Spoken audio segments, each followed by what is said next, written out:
Para comemorar os 80 anos de Dourados, a Prefeitura está contando a história do município através de relatos de sua gente. São pessoas que fazem parte da vida da cidade e que ajudaram a construir essa trajetória de 8 décadas. Através da memória de cada cidadão, relembramos momentos de quem acompanhou de perto o desenvolvimento de Dourados. Vamos agora ouvir quem faz parte e conta esta história. Eu cheguei em Dourados em 1958, com meus 17 anos. Vim na primeira fase. Vim com meu pai e mais 12 famílias de Minas. E o nosso trajeto foi pela Noroeste, né? Saímos de Poços de Caldas, fomos a Campinas, Bauru, Campo Grande,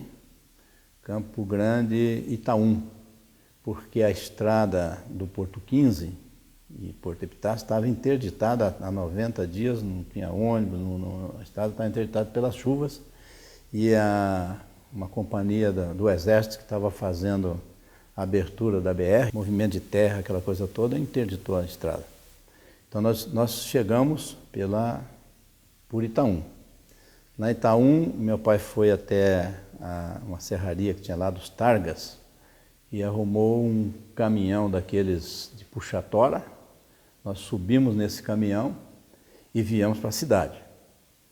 Chegando aqui, nós fomos para um hotel que razoavelmente era o segundo melhor hotel de Dourados. Dourados tinha 2 bons hotéis. O primeiro era o Hotel Coimbra, do Jaime, hoje chamado Bahamas, e o outro era Santa Rosa, um hotel de tábua, inclusive a cobertura não era telha, a telha era de tabuinha. E viemos para esse hotel para que no dia seguinte nós fôssemos para a fazenda que o meu pai veio para formar essa propriedade, aqui no Porto Cambira. Então, a cidade de Dourados, os dados estatísticos mostravam que Dourados, a cidade tinha 6 mil habitantes.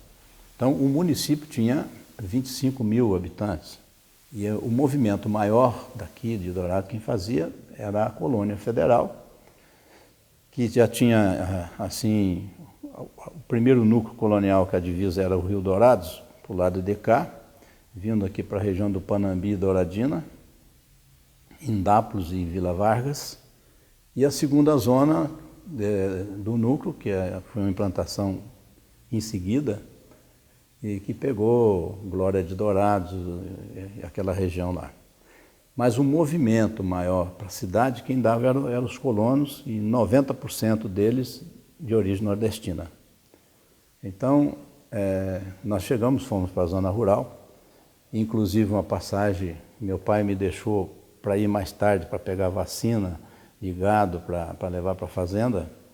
E eu saí de um jipinho, o Willis, quando chegou ali em frente à rodoviária, ali era a estrada da BR que passava Ponta Porã e que descia também para Carapó e Paraná, e também para Maracaju. Então ali naquela região tinha aqueles facões dos caminhões que passavam, o jipe encavalou ali, eu tive que sair, pegar um caminhão para me puxar. Aí eu saí, entrei pela rua Duque de Caxias, subimos, entramos num perobal, fui por dentro da mata, pulamos a Marcelino lá na região onde era o aeroporto, que hoje é ali no Biratã. Pulamos, saímos no IBC, que eram os armazéns, e saí no cemitério. Esse trajeto eu levei 2 horas para fazer. Aí depois pegamos a estrada boiadeira, chegamos no Rio Dourados, a ponte ainda era de madeira também, para poder chegar na nossa propriedade, onde meu pai trabalhou lá, e essa coisa toda. E eu voltei para estudar. Terminei a escola agrícola, depois me formei engenheiro agrônomo no Rio de Janeiro, na Universidade Rural do Brasil.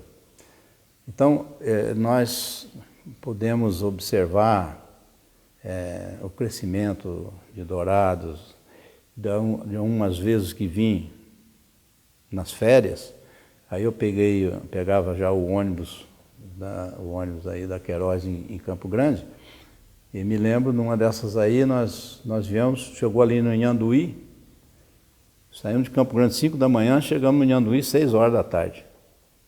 Numa dessas paradas, o motorista do ônibus falou assim, olha, eu vou parar aqui meia hora, vocês entram aí e comem um pouco de guavira, porque era o único alimento que nós podíamos. Nós saímos no campo, pegando guavira, o pessoal todo, para nós vir dormir ali, ali onde hoje a gente toma aquele café com pão de queijo ali.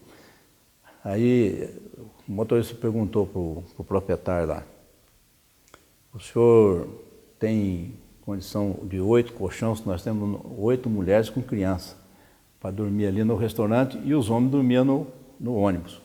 Aí quando foi 5 da manhã, o ônibus veio, aqui no entroncamento, hoje Nova Alvorada, tinha tal de terra amarela, ali devia ter uns 100 e tantos carros atolados.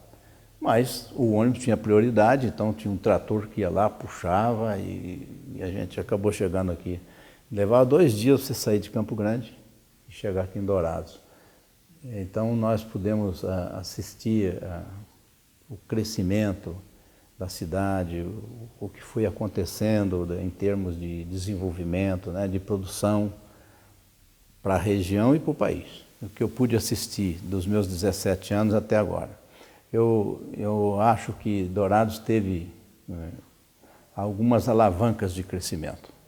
Uma delas, importante, foi quando se ligou a ponte do Rio Paraná. Porque era um sacrifício você sair daqui para pegar aquela balsa, você ficava ali 10 horas, 8 horas, 10 horas esperando para você atravessar o rio. Muito mosquito, muita coisa, com criança. Aquilo era um sofrimento desumano. Quando se inaugurou aquela ponte, eu disse para o meu pai, eu nunca vou reclamar nem um tostão se a estrada estiver ruim. A ponte para nós foi uma beleza. E teve uma repercussão muito grande na valorização de terras aqui e a vinda também de paulistas, de mineiros, aqui para a região de Dourados.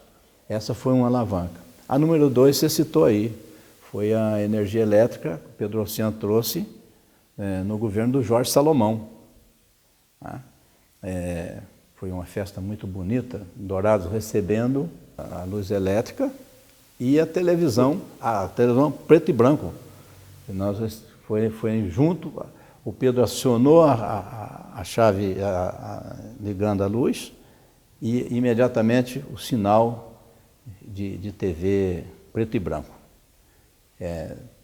Foi uma das grandes alavancas que eu acho que foi importante. A outra foi de 43, com a assinatura de Getúlio Vargas, criando esse núcleo colonial.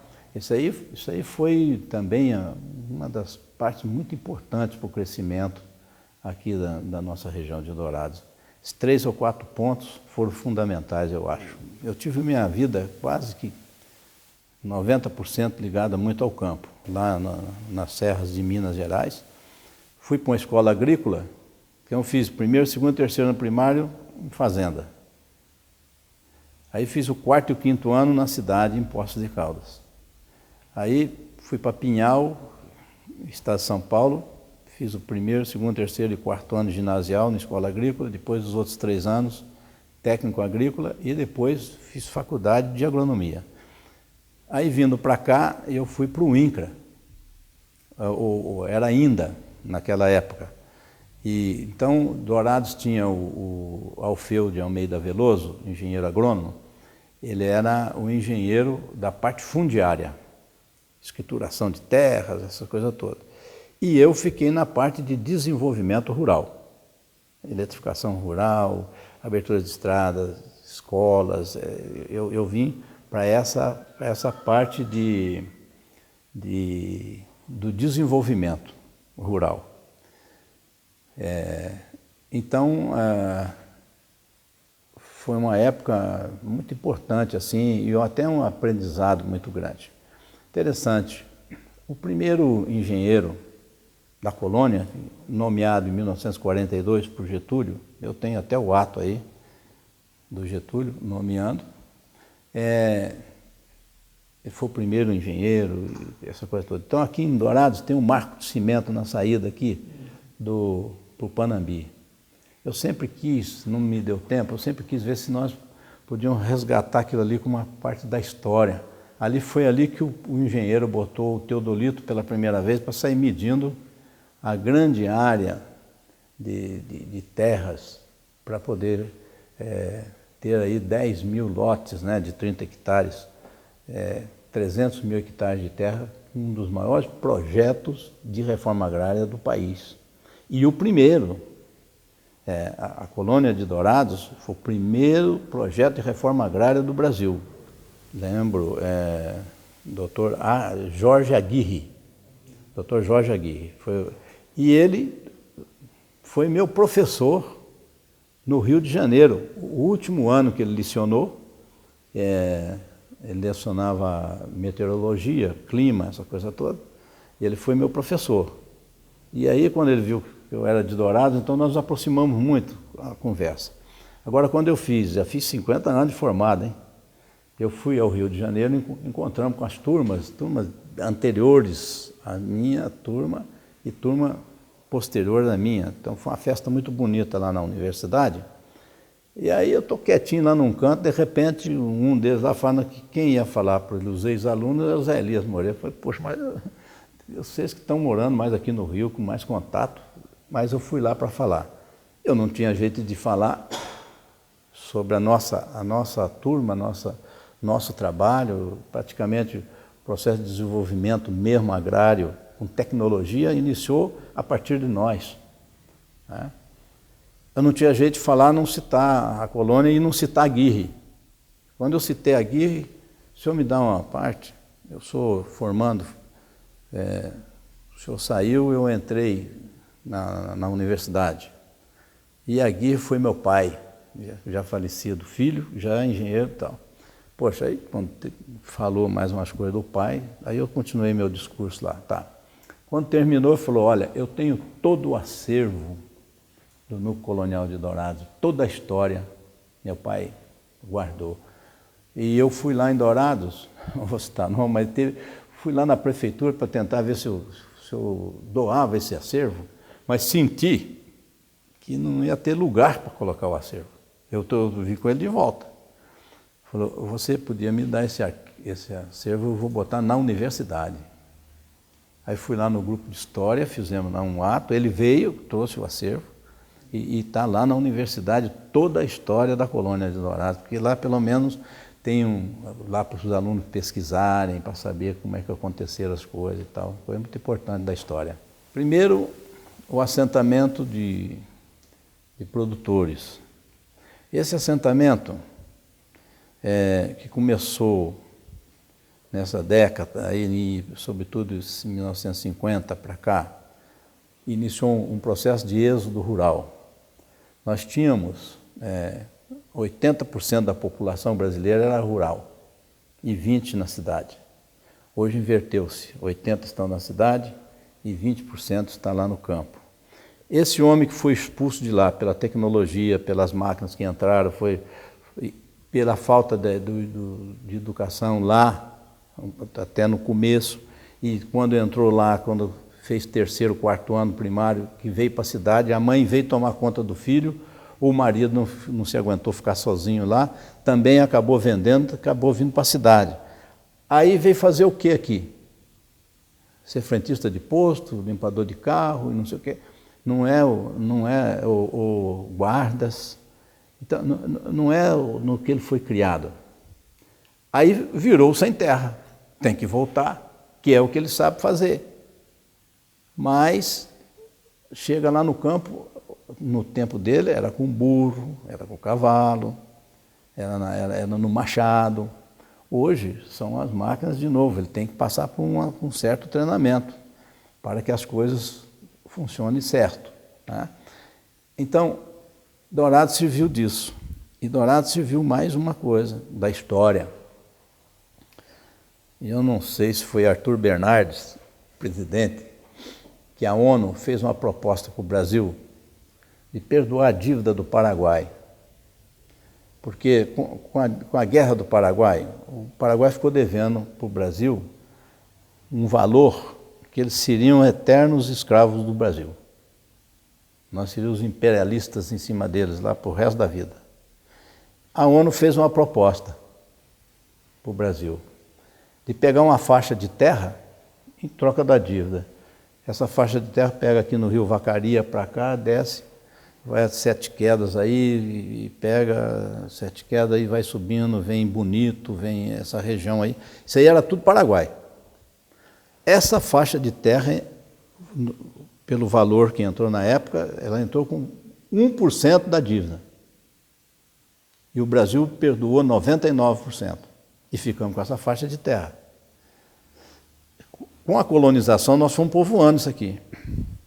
Aí veja bem, em 1970, eu já engenheiro agrônomo do INDA, fazendo um trabalho de desenvolvimento rural, aquele povo lá em cima sabia de tudo. Eu sou convocado para ir no Palácio do Planalto. Eu me assustei, porque, inclusive solteiro, vou lá, chego lá, tinha dentro no salão oval lá, tinha lá uns 80 pessoas lá. Eu creio que 90% tudo de militares. E o resto civil. E lá na cabeceira estava o presidente Médici e o presidente Stroessner, Paraguai.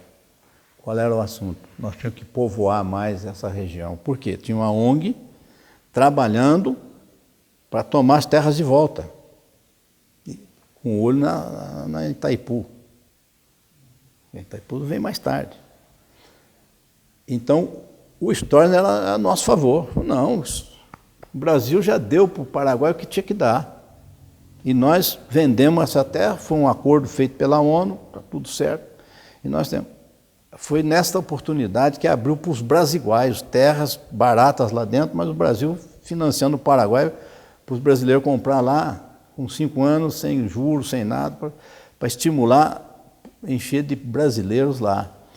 E criou-se o novo núcleo colonial, foi aonde eu fui chamado para ajudar, que é aqui, Eldorado, Mundo Novo, Sete Quedas, Japorã, essa região aí, tinha que povoar. E eu daqui de Dourados, com meus técnicos aqui, a estrutura não era tão grande assim, mas fomos para lá. Rapaz, mais de 10 vezes eu me perdi naquele fundo lá e dormi lá, atolado, sem saber por onde é que eu estava. Tinha que esperar clarear o dia para a gente poder sair. Mas foi feito e hoje virou uma grande área de produção agrícola para o nosso estado e para o país. Então, esse núcleo aqui foi exemplo para muitos outros para o país. Então, tanto a nível de produção, de produtividade, como até politicamente. Eu sempre me pautei, eu ia assinar qualquer coisa, espera aí, o que nós estamos beneficiando e quem que nós estamos prejudicando, né? Você tem que olhar para os dois lados. E eu sou muito realizado comigo intimamente do que a gente pôde fazer. De repente, alguns mais chegados a gente, talvez pela amizade, pela consideração, você foi um grande prefeito. E acho que a gente poderia ter sido até melhor. Mas a falta, às vezes, até da experiência, né, atrasa um pouco as coisas. Tive um primeiro ano sofrível, mas tenho todo o respeito a todas as câmaras de vereadores. Mas eu vou te contar, Câmara de Vereador igual eu tive, eu acho que vai ser difícil arrumar outra. Pode ser que tenha. E eu tinha 4 vereadores do meu lado e 9 contra.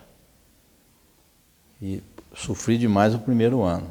Do segundo ano em diante, não tive mais projetos revogados e a população entendeu tanto isso que dos 13, 5 virou deputado estadual e que nos ajudaram a trazer a Universidade Estadual para cá, ajudaram a fortalecer a Embrapa, que era a unidade de pesquisa. Nós passamos a ser centro regional, que abrange até a Argentina, de pesquisas e outras obras de cunho federal que a Câmara, através dos nossos valorosos vereadores e depois deputados estaduais, fizeram um grande trabalho na nossa cidade de Dourados. Acho que o saneamento básico da cidade foi, para nós, não fiz sozinho, Fiz primeiro com o apoio de Deus. E essa foi a alavanca da cidade crescer com mais humana, porque nós tínhamos que fazer o esgoto na cidade. Nós tínhamos uma mortalidade infantil muito grande pelo tétano, o teto umbilical, e que entrava esse tipo de infecção pela água contaminada. Porque esses grandes centros da cidade não tinha mais aonde abrir cisterna no fundo das casas. Eles abriam às vezes na fossa de madrugada, para a prefeitura não vir, abria a fossa ali, metia na calçada, porque não tinha mais aonde. E aí soltava a água servida de coisa para a rua. Então era a mosquita, aquela fedentina danada. Quando vinha aquele calor, aquela poeira, quem que pagava? A criança, principalmente os mais pobres. Então, o saneamento nós tínhamos que fazer. Aí, essa é a parte técnica que tem que fazer o esgoto. Muito bem, vamos fazer. Mas o esgoto, sem água, ele entope. Então, você tem que ter água. 2, você tem que ter gente gastando água. E essa parte alta aqui da cidade, que é onde tinha que enfrentar para descer o esgoto, o que acontece? Tinha 30% de ocupação e 70% estavam todo mundo esperando valorização de terreno para ganhar um pouquinho mais. Eu tive que chegar e botar uma lei pesadíssima, ou você constrói ou você vende, porque senão não faço o esgoto. Então essa aí chamou a lei do cão, rapaz. Até eu virar a cara, mas tem que fazer. Fazer o quê? Mas fizemos. E foi difícil, mas fizemos. Aí aonde estava a água? No Rio Dourados. Hoje, se você pensar assim, não, o Dourados precisa fazer uma nova adutora de lá para cá, depois de 30 anos, 40, aí faz. Mas naquele tempo, um orçamento de 70 milhões para tudo, e você pensar que a prefeitura vai entrar num negócio desse e trazer e motivar, hoje sim, que o orçamento hoje passa de 700 milhões, mas naquele tempo era difícil. Aí fizemos o projeto, eu tive a sorte de nós termos trazido aqui o presidente Figueiredo, que veio com 12 ministros de Estado, lançamos os programas da região toda, aí saiu o Embrapa, aí saiu a Escola de Agronomia, aí saiu a eletrificação rural, foram saindo essas obras que foram nos ajudando a justificar a necessidade do governo financiar essa obra importante aqui. Quando eu consegui no Planasa, no BNH, no Rio, aprovar o projeto Água, Captação do Rio Dourados e Esgoto, peguei os dois e fui a Cuiabá levar para o Garcia Neto. Falei, olha aqui, o governador. Ele levou tempo para me atender, porque ele era contra mim. Ele não queria divisão do Estado e eu era a favor. E ele me falou, você é contra o meu governo. E você vai ter tratamento de adversário. O Garcia era barra pesada.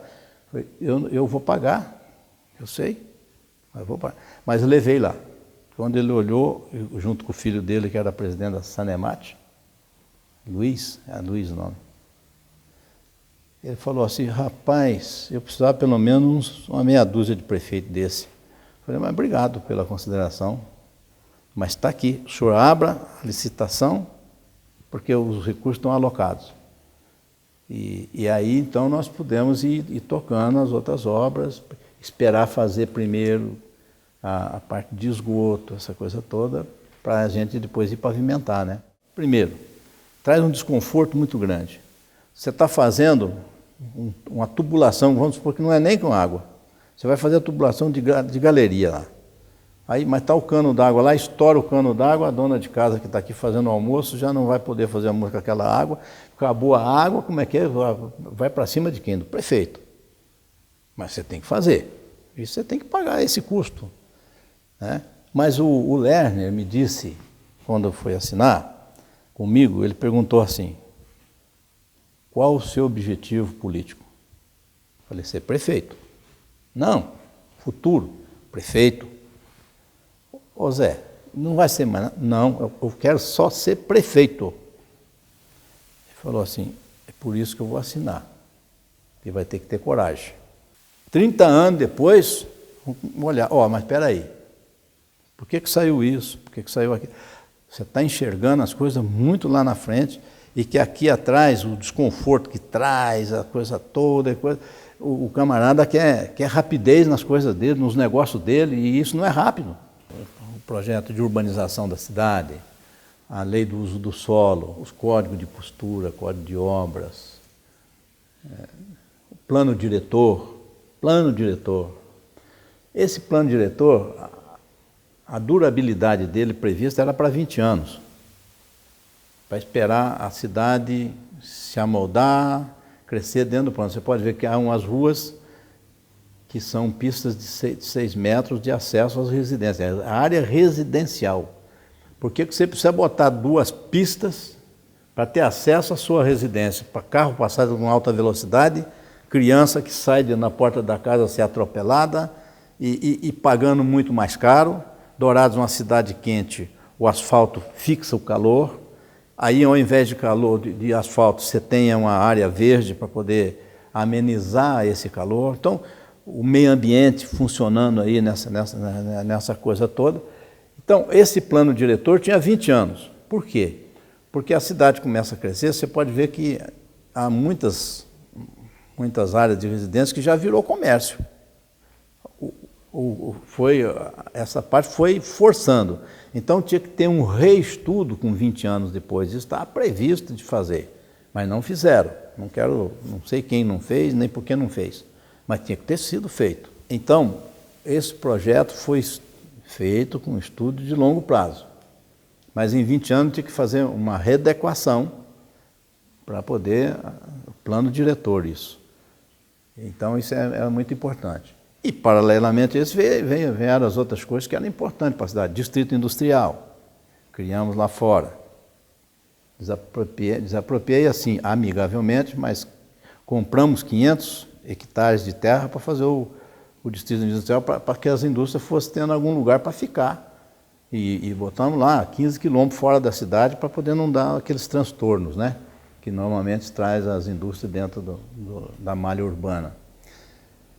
A escola de agronomia foi uma coisa importante. Nós compramos 50 hectares, lá perto do aeroporto. O Celso Amaral doou 50. Como a fazenda do Celso era lá embaixo, ele doou 50 hectares lá.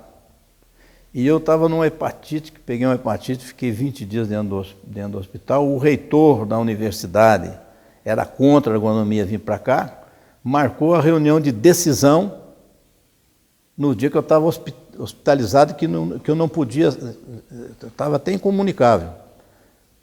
Ele marcou. Qual foi a sabedoria do Celso Amaral? Só faltava a escritura do terreno. Por quê? Eu queria a escola de agronomia aqui, na saída aqui do estádio, para o lado de baixo do anel rodoviário. Eu queria colocar a universidade ali.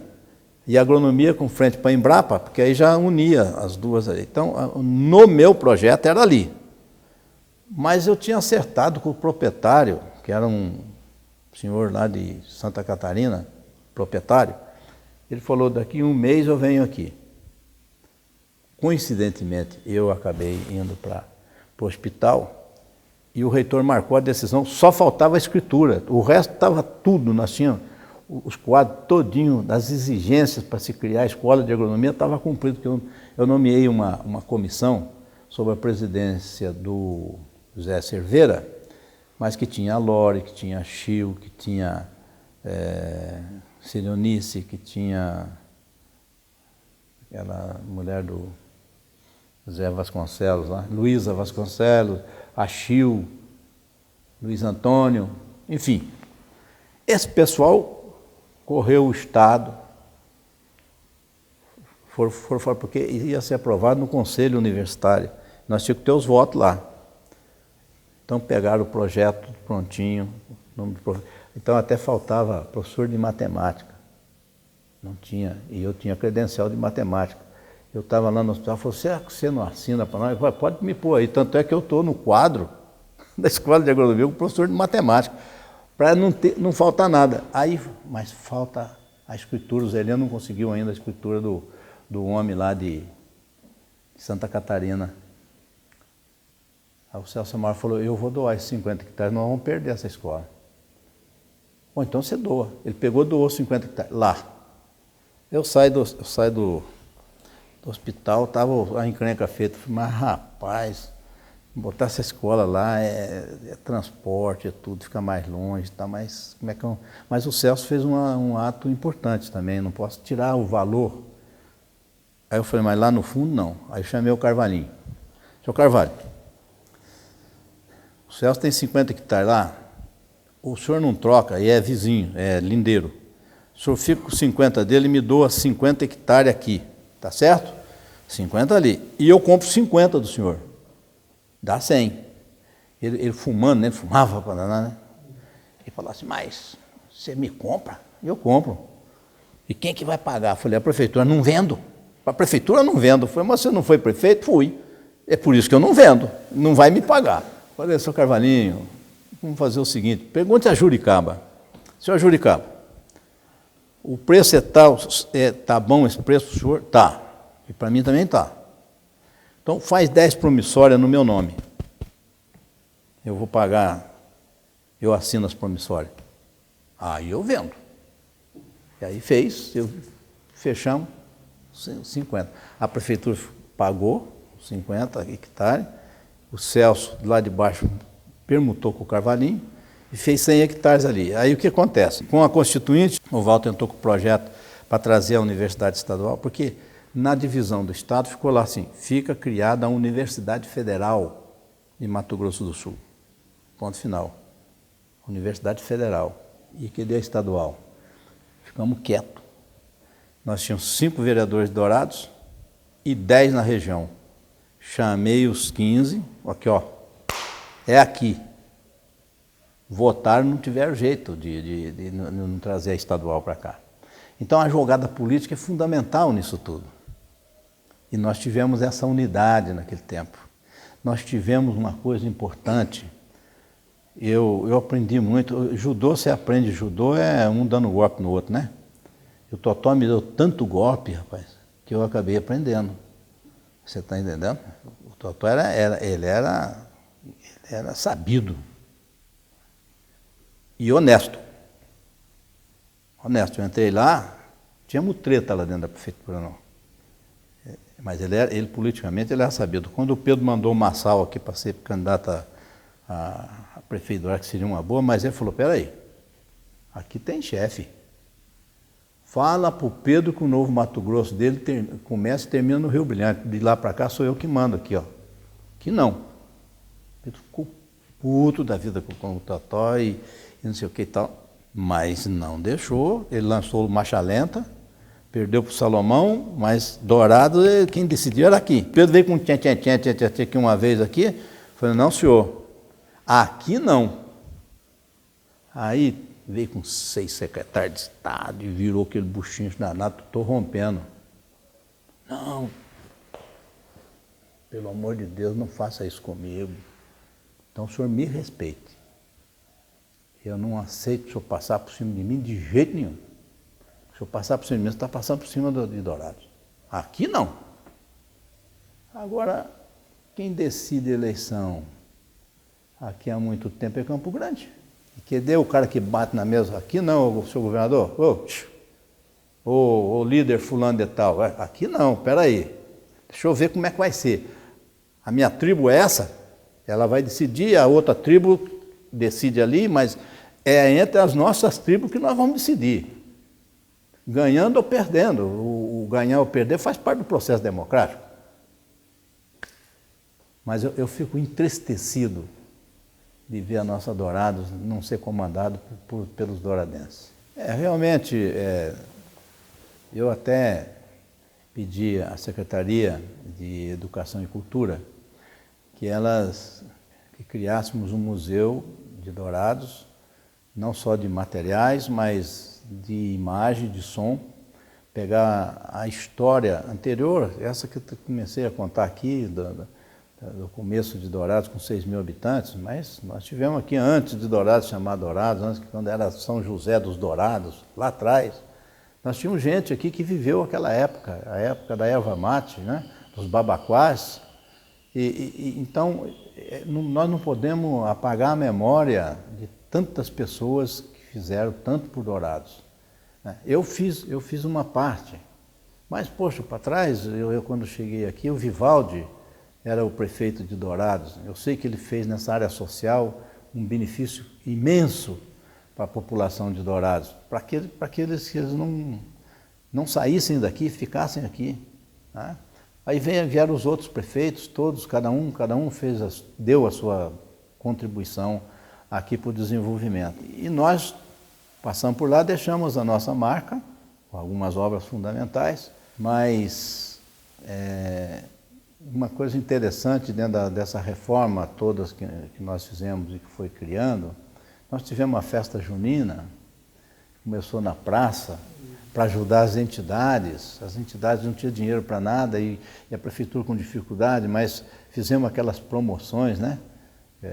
Na praça pública, aí fortalecemos essas associações, criamos outras, eu doei alguns terrenos, até para a própria imprensa, para que a associação tivesse um corpo forte, para poder ajudar cada um no seu setor a ajudar a cidade.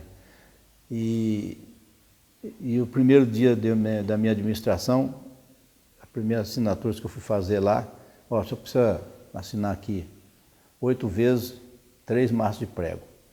Depois 8 vezes 2 coadores de café. Eu falei, peraí, mas o prefeito de Dourados tem que assinar 8 vezes? Eu falei, não, é só o senhor não, depois tem o secretário-geral, depois tem o contador, depois tem o outro. Eu falei, mas isso é absurdo. Então, nós fizemos a reforma política, administrativa do município. Isso é lá com a secretaria tal, a secretaria tinha um valor X que ela podia gastar por cada coisa dessa, tinha que prestar contas depois, e o secretário é que ia ver esse tipo de coisa, liberar o prefeito para fazer aquilo que o secretário não pode fazer. Né? E eu fui liberado, para me correr mesmo, para me poder andar atrás. Então, foi assim umas coisas importantes que saiu no nosso tempo. Passa tão rápido a vida e a história também vai correndo, né? Eu tenho, assim, esperanças muito grandes. Tem aí um projeto que, se ele acontecer agora, porque já estava até os recursos alocados, mas parece que está dando uma meia parada aí, é a ferrovia. Nós temos que ter a ferrovia de Dourados, quanto antes, para baratear custos de produção de exportação e de importação, porque em cima de eixo de caminhão, longas estradas, é antieconômico. O caminhão tem que ser para espaços curtos, aí não fica tão caro, né? E no mais é em cima de estrada de ferro. Eu espero que as 2 ferrovias, uma que demanda Paraná, agora já tem a ponte no Rio Paraná, rodo ferroviário, e tem a outra ponte aqui para o estado de São Paulo, que vai nos comunicar com Santos e Rio de Janeiro, a Ferronorte. E a estrada está parada numa cidadezinha do estado de São Paulo, a 30 quilômetros do Rio, chama Estrela. De lá, a ponte já está construída. Aí ela vem em direção de Angélicas, Deodápolis, vem Dourados e depois vai para Maracaju. Essa estrada precisa sair como futuro. E as outras coisas, assim, eu sempre digo, você precisa criando as necessidades, que as outras coisas vêm. A indústria precisa vir. Agora, hoje, a indústria precisa da ferrovia. E pelos dados estatísticos, o município, no Mato Grosso do Sul, que mais tem carga, não é Campo Grande, é Dourados. Dourados é o município que mais tem carga. E a ferrovia, ela vai atrás da carga. Não é transporte passageiro, é transporte de carga. Com as indústrias de álcool que nós instalamos aí, indústria de açúcar, mesmo a soja, mesmo o milho, mesmo os produtos agrícolas de modo geral, é suficiente e é altamente econômico a implantação de uma ferrovia aqui. Eu vejo isso com uma parte do futuro importante. E com os filhos criados aqui, netos aqui, né? Eu sempre digo, você não tem o direito de escolher aonde nascer, mas tem o direito de optar aonde viver. E aqui é a minha vida. Tudo que vivemos é valorizado através de nossas memórias. Prefeitura de Dourados, 80 anos. Eu conto essa história.